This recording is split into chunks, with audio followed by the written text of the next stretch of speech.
최근 대한민국 시장에서 정말 기이하고 이상한 일이 벌어지고 있습니다. 도대체 무슨 일이 벌어지고 있는 걸까요? 2026년 3월 3일 대한민국 주식시장 역사상 가장 어둡고 참혹한 날 중 하나로 기록될 검은 화요일이 찾아왔습니다.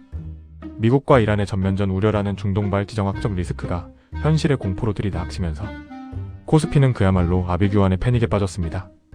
전광판에 찍힌 숫자는 우리의 눈을 의심하게 만들었습니다. 이날 하루에만 코스피 지수는 무려 7.24% 폭락하며 장을 마감했고 단 하루 만에 지수가 450포인트 넘게 허공으로 증발해버렸습니다. 대한민국 증시 역대 최대 하락폭이라는 불명예스러운 타이틀이 붙은 날입니다. 시가총액 1위와 2위를 굳건히 지키며 코스피 6천 시대를 열어갈 것이라 믿어 의심치 않았던 삼성전자와 SK하이닉스조차 각각 9.88%, 11.5%라는 믿기 힘든 폭락세를 기록하며 속수무책으로 무너져 내렸습니다. 이 영상을 보고 계신 여러분의 계좌는 지금 안녕하신가요? 아마 스마트폰 증권 앱을 열어볼 엄두조차 내지 못하고 계실 겁니다. 점심에 평범한 냉면 한 그릇을 먹으려면 15,000원을 훌쩍 넘게 지불해야 하고 마트에서 장바구니를 절반만 채워도 10만원이 우습게 사라지는 살인적인 고물가 시대입니다. 내 월급 인상률은 고작 3% 남짓인데 매달 은행에 바쳐야 하는 주택담보대출 이자와 팍팍한 생활비는 우리의 숨통을 턱턱 막아오고 있죠. 이 지옥같은 현실을 조금이나마 벗어나 보고자 피땀 흘려 모은 돈으로 우량주에 투자하고 노후를 위해 연금저축 펀드에 돈을 넣었는데 불과 며칠 만에 수년치 연봉에 달하는 평가 손실이 파란색 숫자로 찍혀있는 것을 볼 때의 그 처참한 심정, 이루 말할 수 없을 것입니다. 이날 하루 동안 외국인과 기관 투자자들은 무려 6조 원이 넘는 엄청난 물량의 주식을 시장에 내던졌습니다. 우리 개인 투자자들이 그 물량을 온몸으로 받아내며 버텨보려 했지만 거대한 매도 폭탄 앞에서는 역부족이었습니다. 그런데 여러분, 여기서 정말 소름 돋는 미스터리가 하나 발생합니다. 한국 증시가 피바다가 된 바로 다음날 정작 전쟁의 당사국이자 세계 경제의 중심인 미국 뉴욕 증시는 어떻게 되었을까요? 놀랍게도 아무 일도 없었다는 듯이 하락분을 대부분 만회하며 강하게 반등했습니다. 유럽 증시도 마찬가지였습니다. 도대체 무슨 일이 벌어진 걸까요? 왜 전쟁의 당사국인 미국 증시는 멀쩡하게 버티는데 수만 킬로미터 떨어진 한반도의 대한민국 증시만 이토록 처참하게 무너져 내린 걸까요? 우리 기업들의 펀더멘털이 하루아침에 썩어 문드러지기라도 한 것일까요? 지금부터 뉴스에서는 절대 말해주지 않는 이 기괴한 폭락 사태의 진짜 배후를 낱낱이 파헤쳐보겠습니다. 언론과 수많은 경제 전문가들은 이번 폭락의 원인을 두고 뻔한 교과서적인 분석들을 쏟아냅니다. 첫째, 한국은 원유 수입의 약 70%를 중동 지역에 의존하는 에너지 취약국이기 때문에 호르무즈 해협의 긴장이 곧 경제의 목줄을 잰다는 것입니다. 둘째, 달러당 1,470원을 넘나드는 살인적인 고환율이 외국인들의 환차손 공포를 자극해 자본 이탈을 부추겼다는 것이죠. 셋째, 그동안 상승장을 주도하며 31조 원을 돌파했던 B2 신용융자 물량이 주가 하락과 함께 강제 반대 매매로 쏟아지며 연쇄 폭락을 일으켰다는 분석입니다. 물론 이 세 가지 모두 틀린 말은 아닙니다. 하지만 여러분, 이 숫자들이 의미하는 바가 정말 그것이 전부일까요? 이것만으로는 미국 증시는 오르는데 한국 증시만 7% 넘게 폭락한 이 극단적인 디커플링 현상을 완벽하게 설명할 수 없습니다. 이 폭락의 이면에는 대다수의 개인 투자자들이 전혀 인지하지 못하고 있는 훨씬 더 거대하고 차가운 금융 시스템의 폭력이 숨겨져 있습니다. 그 진짜 진범의 이름은 바로 MSCI 신흥국 지수입니다. 이름조차 생소한 이 지수가 왜 내 계좌를 박살냈을까요? MSCI 지수는 전 세계 수천조 원을 굴리는 글로벌 연기금, 콧부 펀드, 거대 자산 운용사들이 어느 나라에 얼마를 투자할지 결정하는 절대적인 투자 지도입니다. 그런데 비극적이게도 대한민국은 반도체 세계 1위, GDP 세계 10위권의 경제대국임에도 불구하고 이 지도 위에서는 미국, 일본, 영국 같은 선진국 그룹이 아니라 중국, 대만, 브라질, 인도와 함께 이머징 마켓 그룹에 묵혀 있습니다. 이게 무슨 의미인지 아시겠습니까? 글로벌 금융시장에 중동 전쟁이라는 거대한 공포가 덮치면 월스트리트의 펀드 매니저들은 한국 기업들의 실적 보고서를 읽으며 고민하지 않습니다. 그들의 컴퓨터에 입력된 위험 관리 알고리즘이 기계적으로 작동할 뿐입니다. 전 세계 위험 지표 상승하면 위험 자산으로 분류된 신흥국 그룹의 주식 비중을 즉각 10% 축소하라. 이단 한 줄의 명령어가 떨어지면 삼성전자의 HBM 반도체 기술력이 얼마나 압도적인지 현대차의 전기차 점유율이 얼마나 높은지는 전혀 중요하지 않게 됩니다.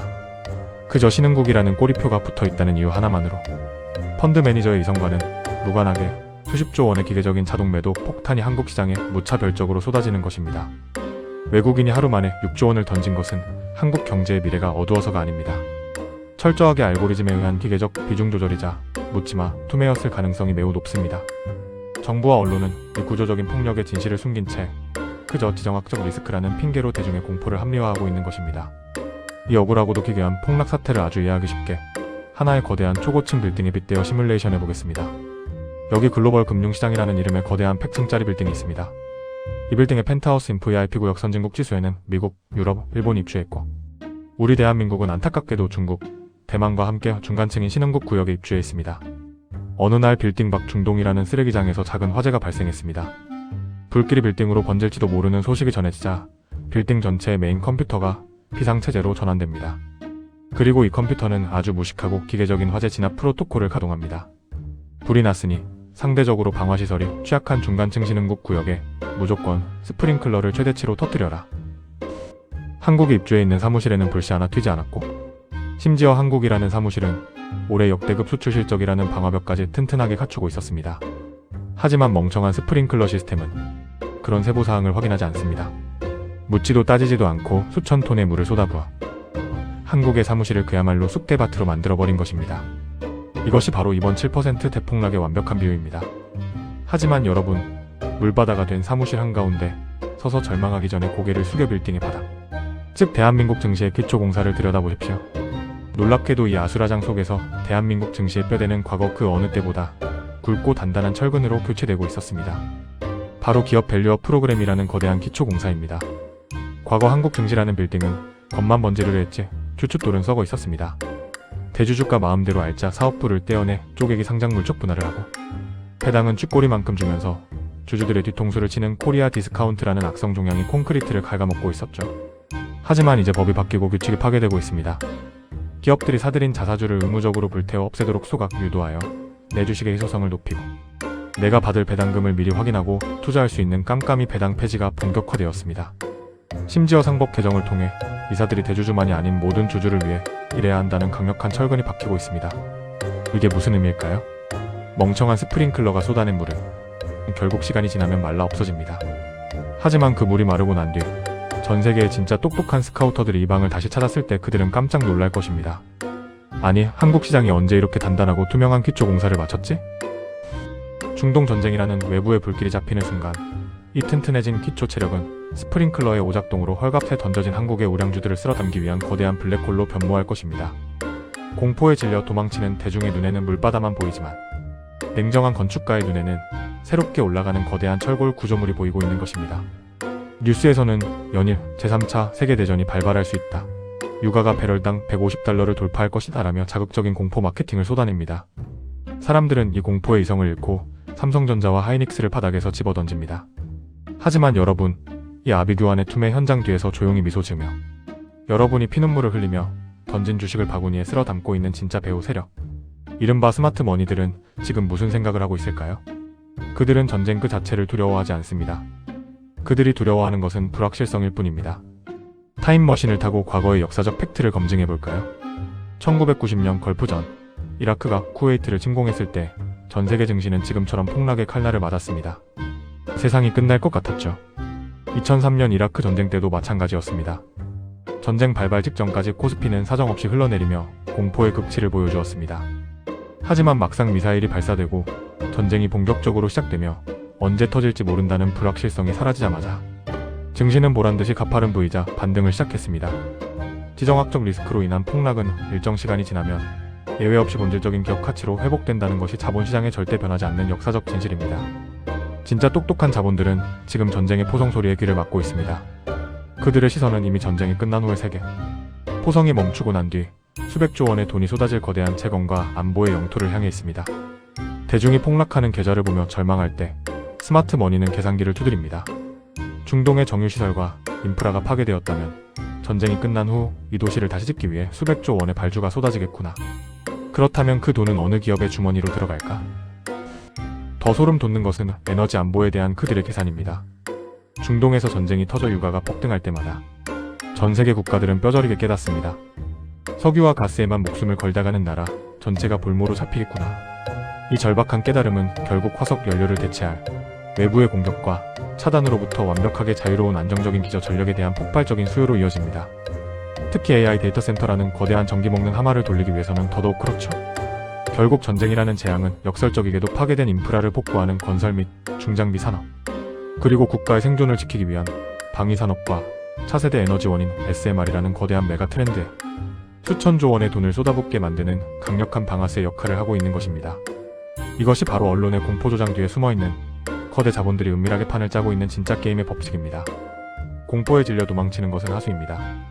막연한 희망 회로를 돌리며 존버하는 것은 도박입니다. 이 거친 폭풍 후 속에서 살아남아 기어이 불을 쟁취하는 진정한 승자는 감정을 완벽히 배제하고 숫자와 계기판만을 믿고 기계적으로 대응하는 서퍼들입니다. 지금 당장 여러분의 스마트폰과 HTS를 켜고 매일 아침 반드시 확인해야 할 3가지 핵심 계기판과 전쟁 이후의 세계를 선점할 3대 타겟 종목을 제시합니다. 첫 번째 계기판 $1 환율의 임계점 이탈 여부입니다. 환율 1480원은 단순한 숫자가 아니라 외국인들의 공포를 나타내는 온도계입니다.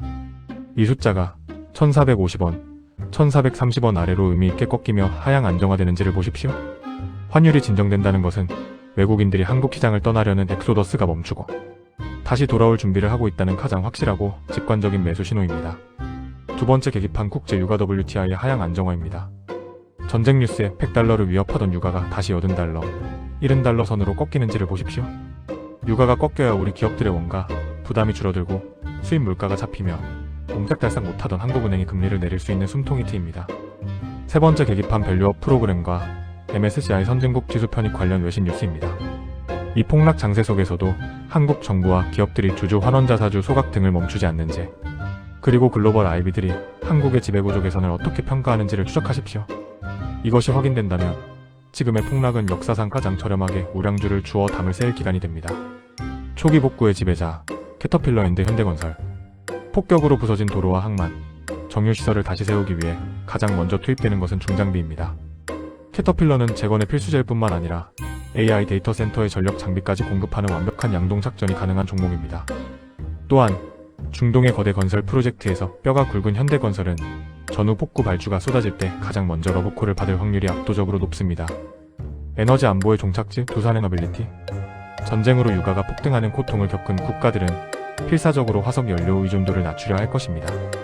AI 데이터 센터의 폭발적인 전력 수요를 감당하면서도 안정적인 기저 전력을 공급할 수 있는 유일한 대안은 SMR입니다. 체코 원전 수주와 SMR, 파운드리 구축이라는 강력한 실체를 가진 두산에너빌리티는 전쟁 이후 재편될 글로벌 에너지 안보의 핵심 수혜주입니다. 역발상의 승부수, 급감에도 피해 업종 항공의 운송 유합.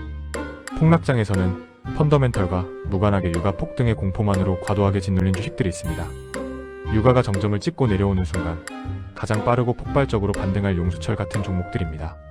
재무 구조가 튼튼함에도 역사적 저점에 도달한 항공주와 화학주를 골라내는 역발상 전략이 필요합니다. 여러분, 전쟁의 포성 소리와 7% 폭락이라는 시뻘건 숫자가 주는 공포에 지배당하지 마십시오. 대중매체와 인터넷 커뮤니티가 이제 한국 시장은 끝났다, 주식시장에서 도망쳐야 한다라고 합창할 때 역사는 단 한 번도 예외 없이 바로 그 절망의 밑바닥이 새로운 부의 시작점이었음을 우리에게 증명해왔습니다. 오늘 코스피가 폭락한 것은 대한민국 경제가 수명을 다했기 때문이 아닙니다. 그것은 낡고 후진적인 신흥국의 껍질을 벗고 투명하고 주주를 존중하는 선진시장으로 나아가기 위해 반드시 겪어야만 하는 뼈아픈 성장통일 뿐입니다. 전쟁이라는 극단적인 외부 충격은 우리 경제의 썩은 고름을 짜내고 진정한 가치를 가진 옥석을 가려내는 가장 잔인하지만 가장 확실한 심판의 무대입니다. 지금 여러분 앞에는 두 가지 선택지가 있습니다. 쏟아지는 공포 뉴스에 휩쓸려 바닥에서 피 같은 자산을 헐값에 던지고 영원한 패배자로 남을 것인가? 아니면 차가운 이성으로 계기판의 숫자를 읽어내고 전쟁 이후 새롭게 재편될 거대한 부의 이동 경로에 당신의 자본을 묵묵히 심어둘 것인가? 10년 뒤 오늘을 되돌아봤을 때 지금의 이검은 화요일은 당신의 경제적 자유를 결정지은 인생 최고의 박앤세일 기간으로 기억될 것입니다. 두려움의 장막을 걷어내고 공포를 탐욕으로 바꾸는 용기 있는 소수만이 진정한 금융주권을 쟁취할 수 있습니다. 위기를 기회로 바꾸는 여러분의 위대한 결단을 진심으로 응원합니다. 지금까지 순진한 경제학이었습니다.